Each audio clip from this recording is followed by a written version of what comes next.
Mig-25 today. I'm actually really excited about this model. Looks really good. Finish on it is really, really nice, really smooth. I'm really impressed with it. Flyfans, I know it's a new company from Banana Hobby or not, but man, this is a really nice bird. So a few things. I assembled it a few days ago. I've been going through it. I painted the wheels, did a few little things here and there. I'm gonna go into showing you guys how I mounted the receiver. John did it with wood, very clean setup. He chose an antenna receiver. I went with an antenna-less. So I had already tried them on that and I liked them, so why not, especially on this one where you're tight on space. And then I did some forward programming and everything like that, so set up with the gyro, so I can't wait to take it up and main it. Hopefully this weekend I can go out there with John and I can film for him and film for me. But a few things about the build. If you buy this plane, one of the things I'm going to tell you is when you put together the elevators, the grub screws that go in to hold that elevator, the full flying stab, in place, inside of that thread is actually plastic. So if you over tighten it, you're going to end up like me and having to finagle it to make it work, whatnot.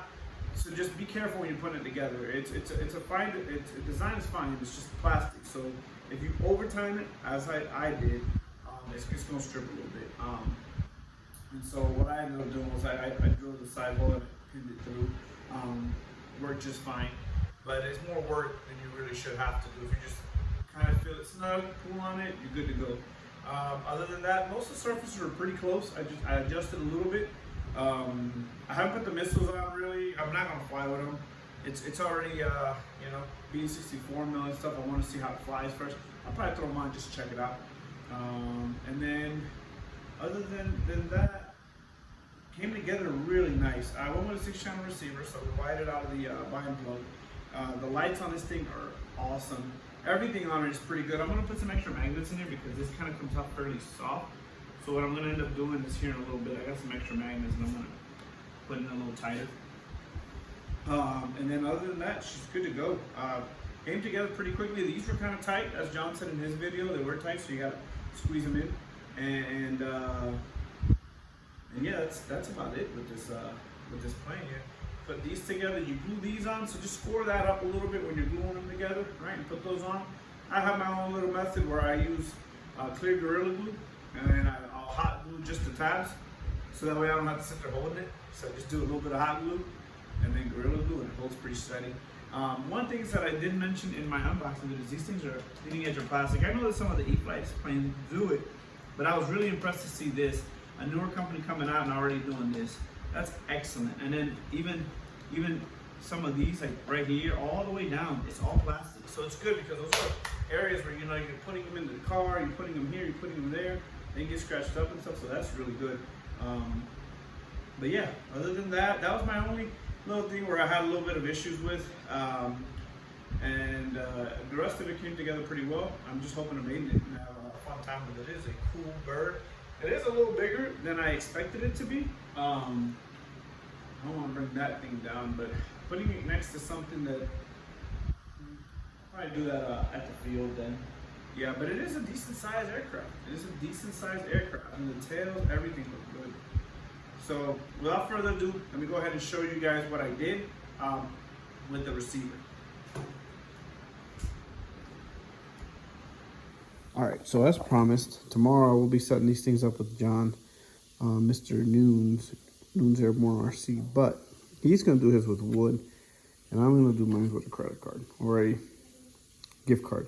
Don't worry, this thing's already been used, so what I'm gonna end up doing is I'm just gonna slide this in there, cut it up real good, and I'll show you a picture after I'm done. But what I'm planning on doing is I'm just gonna go ahead and make 2 slots right there, right? And then I'm gonna slide it in. And if you see under there, my receiver, since I'm not running antenna, should fit perfectly. And then, and this is all John's idea really, but I'm just gonna do a little different. He's doing it with wood, and I'm gonna try to make my life easy just by sliding this in there. All right, so stay tuned, and I'll show you guys how it comes out. All right, so far, that's what I got so far. It's cut, it is the same right angle. You see that? From the top, it is flush there, or just about. And so based on John's idea, which is a great one, so we're gonna put the receiver there, right? connect all the wires, and then put it in place. Once it's in place correctly, I'll be able to just put a little dab of glue here and there. Won't put a ton of it because if I ever got to pull it out, then I got to be able to pull it out. So I'm not going to put it all in the rails. So I'll probably just do a dab of hot. All right, so I'm not done, but essentially that's how it's going to look. I have to glue it together, and then I got to figure out, because I only got a 6-channel, and I still got to put these nice LEDs down here. These, the ones that go like right there, those. So I'm going to talk to John tomorrow, see how he's going to do it, and we'll do it the same way. But essentially, that's how mine's is going to look. I'm going to put a little dab of glue there and a dab of glue there just so it doesn't move, in case I ever got to pull it out and check anything. But essentially, that's how it's going to go. But this was really John's idea, the whole 2nd, 4th thing, and it works fantastic. The other issue that I'm having right now is that it seems like my elevators, for some reason, here they look fine and everything like that. But when they go all the way up, this one is higher than that one. So I gotta figure that out. Anyways, if not, we just do full send, figure it out later. LJ Hobby Life, out.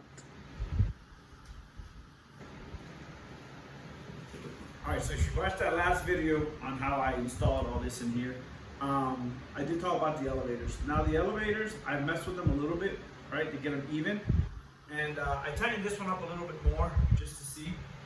They seem pretty even now when they're all the way at full deflection, but we'll see. I also have a gyro set up in it. I have the AR630, so everything is there. I don't foresee it being that big of an issue. They are a little bit still off at full. But we'll see on the maiden flight. I'm gonna fly her hopefully this weekend with Mr. John Dunes from Dunes Airborne RC. And I think everything's gonna go good. Other than that, the receiver, I did glue it in. So I won't bring it over here and show you, but I did glue it in. I did just a tab of hot glue in the front, right? Why did I do that? Because if I have to pull this out and I would have like glued the whole credit card down and slid it in, right? I'm afraid that I would never been able to pull it out. And so I was kind of afraid of that. So as a matter of fact, let me bring it over and show you real quick. Check it out. So that battery's just there to keep the nose down. But you see right there, all I did right there is add a little bit of dab of hot glue, dab of hot glue. Hot glue kind of comes off fairly easy. I mean, this one, my industrial machine kind of hard, but anyways, that's how mine's came out. It's very similar to how John's, if you watch his video on Noon's Airborne RC, you'll see how his came out. He's fancy with the wood. I mean, I've seen him do some good stuff, and he's got a bunch of tools to do woodwork. I would have 3D printed something. My 3D printer was going, but I was like, you know what? Let me just grab a credit card and see how it goes. So now, you watch his video, you watch my video, you have 2 options on how to do it. You know, both options, nothing wrong with them. And honestly, it helps out because see, now I have the whole compartment here, right? So I just got this little placeholder battery to keep the nose down. But if you look at it, now the whole compartment's clean. All you got is that XT90 sticking out. And you'll be able to just slap a battery in there and get going. So, yep. Anyway, that's pretty cool. Okay. And then this just slides right in. And then see, I made sure that I would put it down far enough so that it wouldn't interfere with any of that. So, boop, everything goes good. So, yeah. She's ready to roll. Stay tuned for the maiden flight. And then I'm about to post another video up here in a little bit on my 1700mm P51. I picked up used about a year and some change ago from a buddy of mine in Florida. He had picked it up from another person, and I'm going to put that video up here soon. So stay tuned for that. And definitely stay tuned. Hopefully after this weekend, I get to main it, and you guys get to see it. So anyways, hope you're happy.